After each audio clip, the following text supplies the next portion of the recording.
I am that man trembling to die in vomit and trance in bamboo eternities, belly ripped open by red hands of courteous Chinaman kids. Come sweetly now back to myself as I was.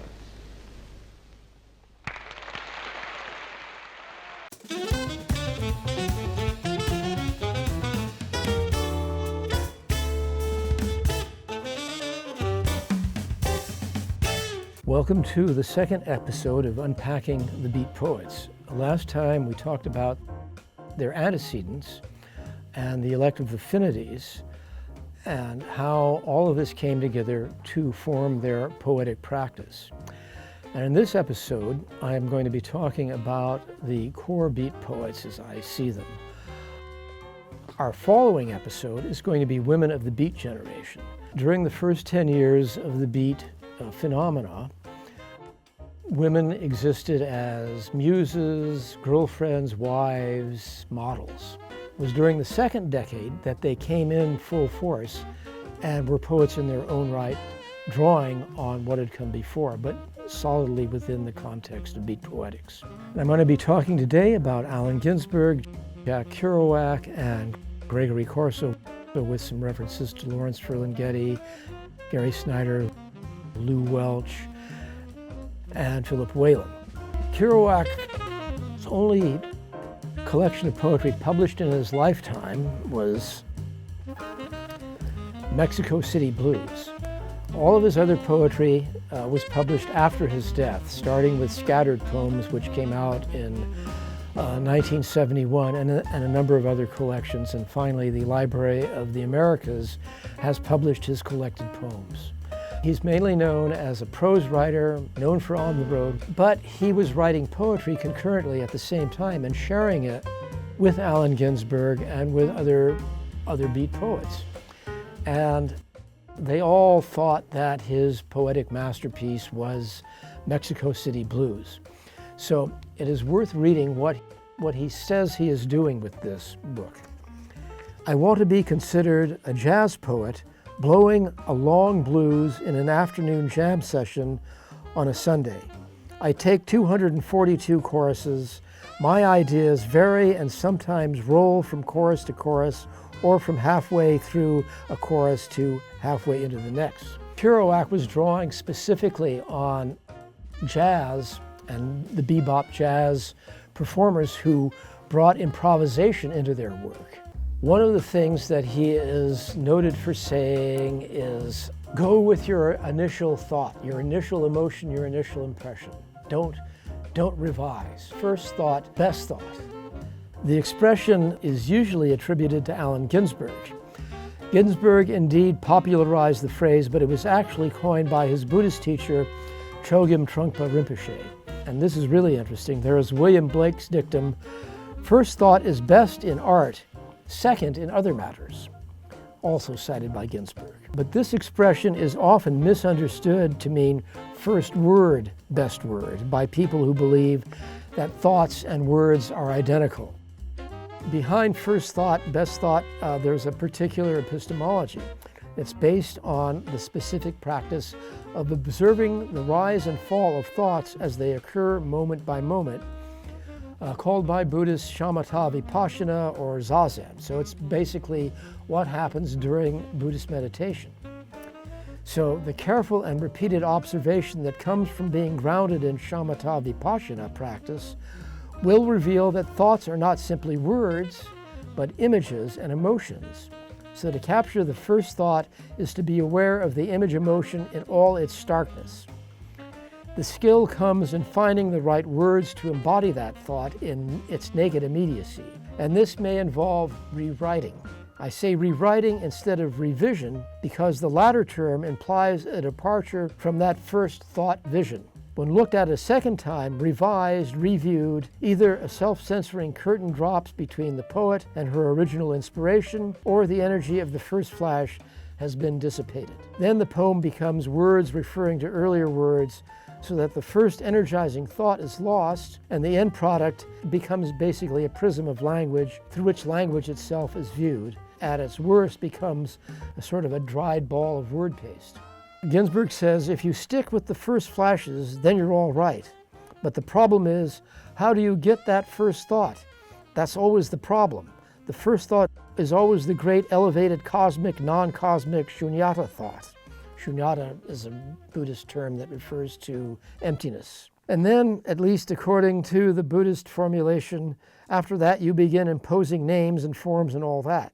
So it's a question of catching yourself at your first open thought. The problem was the method of composition to capture this first thought.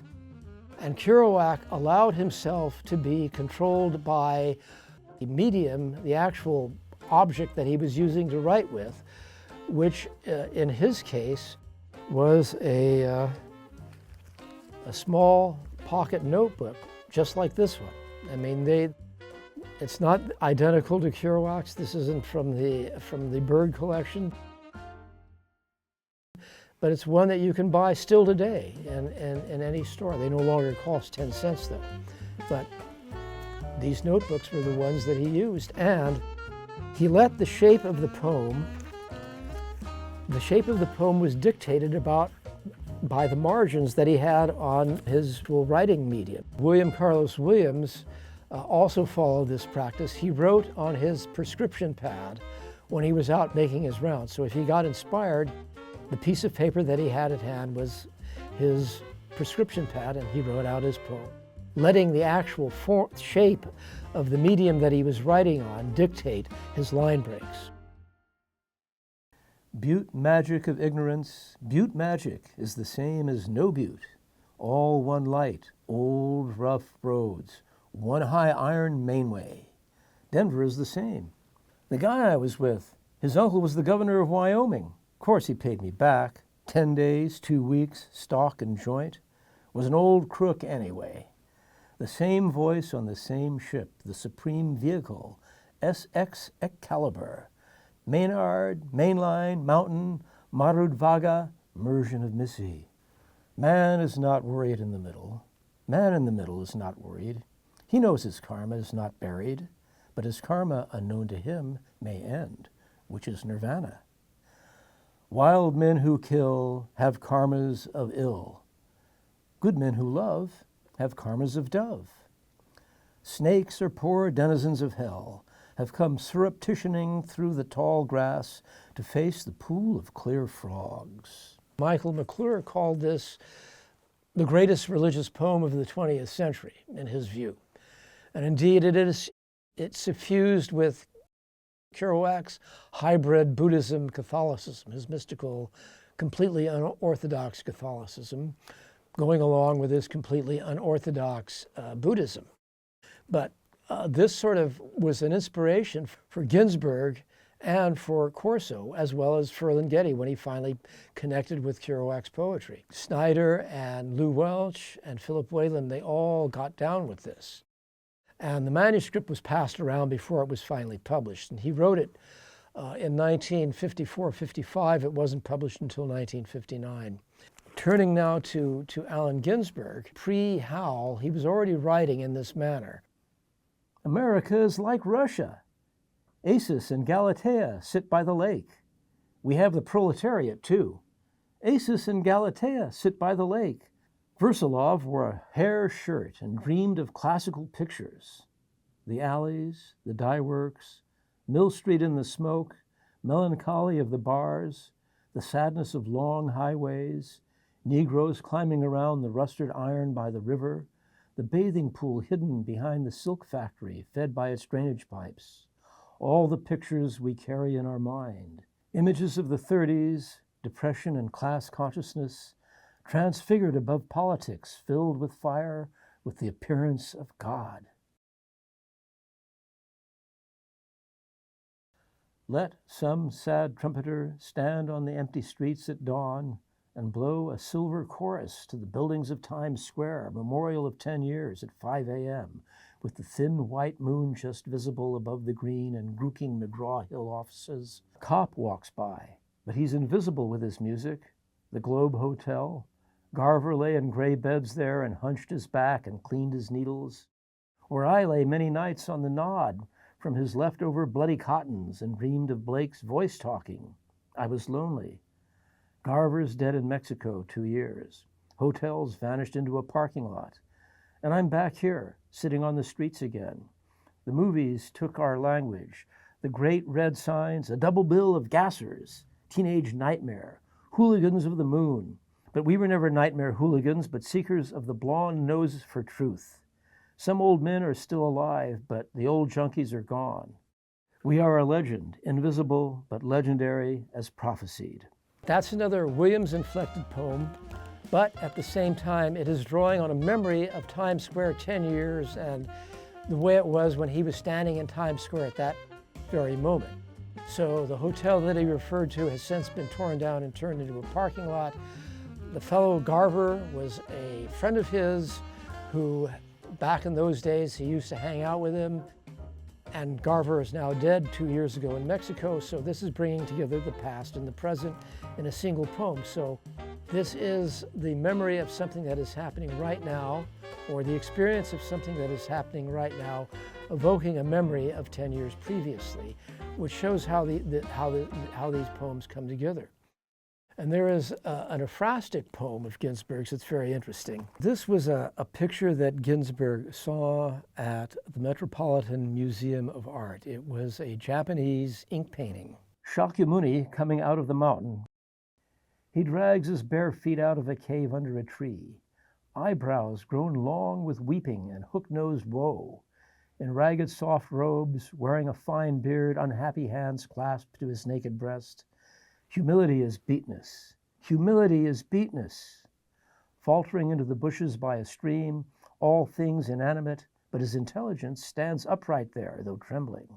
Arahat, who sought heaven under a mountain of stone, sat thinking till he realized the land of blessedness exists in the imagination. The flash come, empty mirror. How painful to be born again, wearing a fine beard, re-entering the world, a bitter wreck of a sage. Earth before him is only path. We can see his soul. He knows nothing like a god, shaken, meek, wretch. Humility is beatness before the absolute world. That's a beat ekphrastic poem, and we're all familiar with ekphrastic poems that are inspired by a particular painting. And so Ginsberg related his own sensibility to that painting that exists objectively. It's not something that he imagined. We can all go to the Metropolitan Museum of Art in New York City and view that painting and have our own particular response to it. But that was Ginsberg's response at that time. And I believe the date of this poem was 1953. So you can see how Ginsberg has made use of his antecedents and the poets that we talked about in the first episode to bring in and transform in his own poetry. And you can see that the length of the line is dictated by the breath it takes to recite it. So this was very much an oral poetry. When, at this point, it's important to introduce the notion that although we read poetry subvocally, that is, silently to ourselves, and Ginsberg, Kerouac, and the other poets, and in fact most poets, write it in the same manner. In the case of the beat poets, they read it out loud. They read what they had written out loud to themselves and to their friends, and then they made their corrections accordingly. They did their tailoring according to that. So they were concerned with the sound, and they were concerned, can you say this in one breath? Can I take one breath to get this line out there? And in How, of course, Ginsberg experimented with the long breath because he found that long lines could be said with a single long breath. So very much this is an oral poetry, and they all expected to be reading this poetry out loud, although once it goes into a book, the majority of us will read it subvocally. Prior to the famous Six Gallery reading in San Francisco in 1955, where Ginsberg read Howl out loud, along with these other six poets. That's why it was called the Six Gallery. There were very few poetry readings outside of the English departments of college campuses. From that point on, poetry readings were happening all over the place, and of course down to our present time, there are still English department poetry readings, but there are poetry readings in cafes, there are poetry readings in venues that are specifically designated for out loud poetry readings all over Los Angeles, New York. Every major city has one, even smaller cities have them. So that is something that, I'm going to talk about this in the final episode about the enduring legacy of the Beats, but that is one of those legacies. I'm going to now turn to Gregory Corso. My father once gave me a great thing. He said, hey, if you're so famous, where's your money? It's the old Italian thought thing. So I looked at my father and said, well... He was an entirely self-taught poet. Kerouac and Ginsberg went to Columbia University. Kerouac did not graduate. He left and joined the Merchant Marine. He never graduated. But he did have formal college training, as did Ginsberg. Corso, on the other hand, grew up on the streets. He did time in reform school. He even did time in prison. The first biography of Gregory Corso is coming out later in 2024. So we're going to learn a lot of interesting things about him. I talked to the author of that. But for our purposes, Corso read a tremendous amount. And anybody who took a class from him at, for example, when he was teaching at the Kerouac School of Disembodied Poetics at Naropa University in Boulder, Colorado, he liked to talk about the classics. He taught classes on Catullus. He taught classes on Homer. These were people that he discovered on his own reading in the library. He was very taken by the classics, and his other great poetic influence was Shelley. The way that he wrote his poems, Shelley was his major influence. So this is Gregory Corso's poem written in Crete, called Paranoia in Crete. Damned Minoan crevices that I clog them up, plaster myself away from everything, all that out there. Just sit here, knees up, amid amphora and aloe, reading lusty potsherd, gobbling figs, needing no one. Mine the true labyrinth, it is my soul, Theseus. Cry a ball of string in that. Thrones descended by kings are ascended by ruin. Upon no singular breast do I rest my head of mythologies, no footman's seat, no regnant couch, enough this pillowy cave. Oh, Zeus! I was such a king, able to mobilize everything. A king advised by Orvalcree, his Aulic Valles Imperium. Not Kingsman, not my son, that Pederus Miletus, that hot-shot Radamanthus, his 9-year cave advocacy, and my wife, that wood-cow brothel. Clog, clog, clog, stuffed up the cracks. They'd like to dump me in a miserable nymph's bubbling break, vice my feet in the river god's mouth, perplex my head with Neads, set Eros on me, the sequester of mortal vanity. Oh, Calypso's green fluid boudoir is tearing me to pieces. Plaster, plaster, stay he Aegean tide, blot out Athens. I survey the hunched bull, the twin headless lions, one more crevice to go, and lo! I forfeit the Anachian Isles. I forfeit them once and for all. This brings in Corso's all of his classic learning, and this was a poem from the 1950s, and the infusion of all of that mythology that he experiences when he goes to the actual site of it. He was on Crete. He visited the mythological sites on Crete, supposedly the entrance to the cave of where the Minotaur dwelt, thus his reference to Theseus and the ball of string. All of that became part of his poem, but that's his particular experience. And you don't have to know the myth itself to understand his paranoia, as he puts it. And then one other poem by Corso, which is sort of his signature poem in many ways, is Marriage. Should I get married? Should I be good? Astound the girl next door with my velvet suit and Faustus hood? Don't take her to movies but to cemeteries. Tell her about werewolf bathtubs and Fort clarinets. Then desire her and kiss her in all the preliminaries. And she going just so far and I understanding why, not getting angry, saying, you must feel, it's beautiful to feel. Instead, take her in my arms, lean against an old crooked tombstone and woo her the entire night, the constellations in the sky. When she introduces me to her parents, back straightened, hair finely combed, strangled by a tie, should I sit knees together on their third-degree sofa and not ask, where's the bathroom? How else to feel other than I am? a young man who often thinks Flash Gordon soap. Oh, how terrible it must be for a young man, seated before a family, and the family thinking, we never saw him before. He wants our Mary Lou. After tea and homemade cookies, they ask, what do you do? Should I tell them? Would they like me then? Say, all right, get married. We're losing a daughter, but we're gaining a son. And then should I ask, where's the bathroom? That's not the whole poem, but that's the spirit of it. And here you see Corso talking about a typical situation that any middle class person, any middle class man experiences back in that time.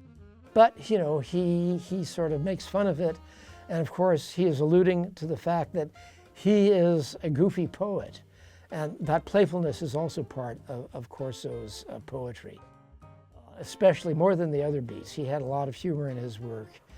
And he often said to people, how do you put your readings together? He said, well, I don't know really what I'm going to include, but I always know that the last poem should be a light poem. Always leave them laughing. And then finally, Gary Snyder. I didn't become safe for a long time. I'm not safe now.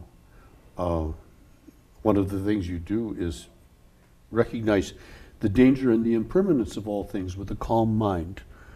That helps. Lay down these words before your mind like rocks, placed solid by hands in choice of place, set before the body of the mind in space and time. Solidity of bark, leaf or wall, riprap of things, cobble of Milky Way, straying planets, these poems, people, lost ponies with dragging saddles, and rocky surefoot trails. The world's like an endless four-dimensional game of Go, ants and pebbles in the thin loam, each rock a word, a creek-washed stone, granite, ingrained, with torment of fire and weight, crystal and sediment linked hot, all change in thoughts as well as in things. So here is an exactly no ideas and things poem. And a riprap was a cobblestone path. Snyder worked as a fire lookout, and one of their jobs was to repair these cobblestone paths, which they called ripraps, so they were sort of like zigzag stones, because up the paths were very steep, and they were traversed by mules or by foot. The easiest way of doing that was to sort of go zigzag up to the top. This poem is packed with allusions. It is physical, and it's visual, but it's evocative of all of these other ideas. So for Snyder, the way that he wrote a poem was like the way he laid a trail of riprap, placing each word as a stone next to the other stone, with the idea of reaching its conclusion on foot. So in today's episode, we talked about what were the core poets, some of their early poetry, rather than the more famous late poetry that many people are familiar with. And I think that this gives you a taste of what the application of their poetics was like in terms of the products that they produced, the poems that they actually wrote and created. So that sort of wraps it up for this episode. Next episode, we are going to be talking about women of the Beat generation. Thank you for listening.